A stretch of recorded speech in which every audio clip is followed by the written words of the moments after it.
yun? Aeroplano yun, guys. Kasabay kanila pumasok. Uy, kasabay kanila pumasok. Oo. Yun o, guys. Aeroplano yun.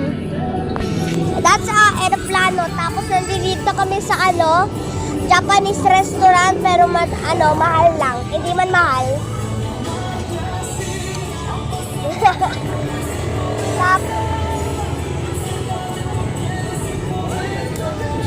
Wala ako. Ba't wala ako? Ba't wala ako? Wala ako.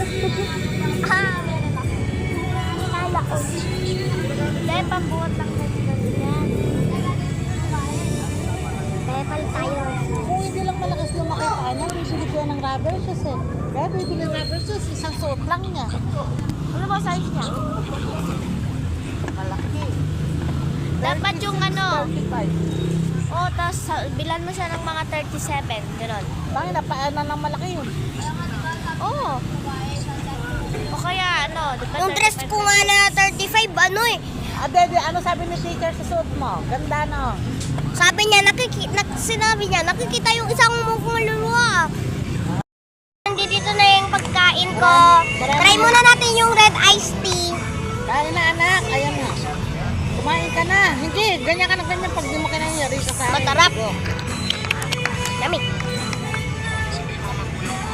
Dip, right, ano mo? Walang kakain ng tiramulo ko, wala sa tama mo. Yummy.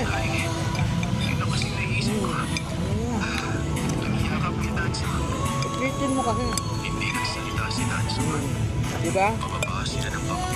Hindi ko pang ramen eh. Ang sarap ng ganyan mo. Miss! Patay sa pang ice kita. Sarap. Wiset. I can't handle the sarap. Wiset. Beh, isa pang ice tea. Ilang minutes pag gumawa ng ramen? Ramen po, 5 minutes.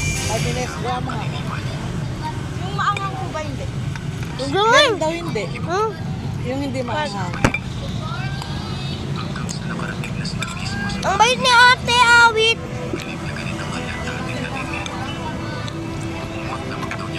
Sarap ng sausawan. Kaya nga kain na ng kain, di ba? Ang sarap ng pork niya, no? Ikaw kasi manok eh.